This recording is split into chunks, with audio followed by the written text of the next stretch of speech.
Hello friends, આજે આપણે કાઠિયાવાડી કઢી બનાવીશું। આ કઢી એકદમ ટેસ્ટી બનાવવા માટે આપણે સૌથી પહેલાં મસાલો બનાવી લઈશું। 1 ઇંચ આદુનો ટુકડો, 1 લીલું મરચું, થોડા મીઠા લીમડાના પાન અને 6 થી 7 લસણની કળી ઉમેરી બધી જ વસ્તુને આપણે ખાંડી લઈશું। હવે એક તપેલી આપણે ખાટી છાશ લીધેલી છે, તેમાં આપણે 4 ચમચી જેટલો ચણાનો લોટ ઉમેરી દઈશું અને એકદમ સરસ આપણે મિક્સ કરી લઈશું, જેમાંથી 4 વ્યક્તિઓ માટેની આપણી કઢી બનીને તૈયાર થશે। આ રીતે હેન્ડ બ્લેન્ડરથી એકદમ સરસ આપણે લોટને છાશ સાથે મિક્સ કરી લેશું। તૈયાર કરેલો મસાલો તેમાં ઉમેરી દઈશું અને આપણે તેમાં 1/4 ચમચી જેટલી હળદર ઉમેરી હવે આપણે કઢાઈમાં બધી જ વસ્તુને ઉમેરી અને આપણે કઢીને ઉકાળવાની છે। તો એક ઉફાળો આવે ત્યાં સુધી આપણે એકદમ સતત ચલાવી, ત્યારબાદ તેમાં સિક્રેટ વસ્તુ માંડવીના દાણા અડધી વાટકી ખાંડેલા ઉમેરી દઈશું। તેની સાથે જ આપણે તેમાં લાલ મરચું પાવડર અડધી ચમચી, 1 ચમચી જેટલો ધાણા જીરું પાવડર અને મીઠું ઉમેરી એકદમ સારી રીતે તેને ઉકાળી લેશું। ત્યારબાદ વઘારિયામાં 2 ચમચી જેટલું આપણે ઘી ઉમેરી દઈશું।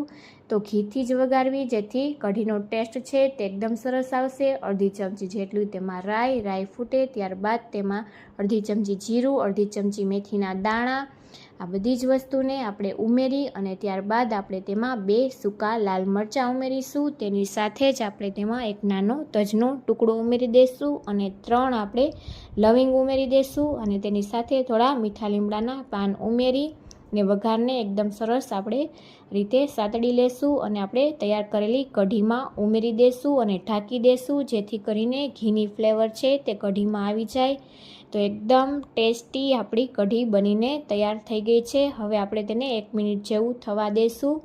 તો આ રીતે માંડવીના દાણાનો ભૂકો ઉમેરવાથી એકદમ ટેસ્ટી આપણી કઢી બનીને તૈયાર થાય છે। જો તમે એ રીતે ન બનાવી હોય તો એકવાર જરૂરથી બનાવીને ટ્રાય કરજો। અને તેની સાથે જ આપણે હવે લાસ્ટમાં ઉમેરીશું કસૂરી મેથી। તો 1 ચમચી જેટલી કસૂરી મેથીને હાથની મદદથી મસળીને ઉમેરી દઈશું। તેનો ટેસ્ટ પણ કઢીમાં ખૂબ જ સરસ આવે છે અને તેની સાથે જ આપણે થોડા લીલા ધાણા ઉમેરી દઈશું। તો એકદમ ટેસ્ટી કાઠિયાવાડી કઢી છે તે આપણી બનીને તૈયાર થઈ જાય છે। તો કઢીને આપણે આ રીતે સતત ચલાવીને ઉકાળી લેવાની। તો આ રીતે આપણે તેમાં લાસ્ટમાં 1 ચમચી ખાંડ ઉમેરી દઈશું અને સારી રીતે મિક્સ કરી લેશું। તો ખાટી મીઠી આપણી કઢી છે તે બનીને તૈયાર થઈ જાય છે। તો એકવાર આ રેસીપીથી જરૂરથી બનાવીને ટ્રાય કરજો અને તમને મારી આ રેસીપી કેવી લાગે છે તે કોમેન્ટમાં જરૂરથી જણાવજો।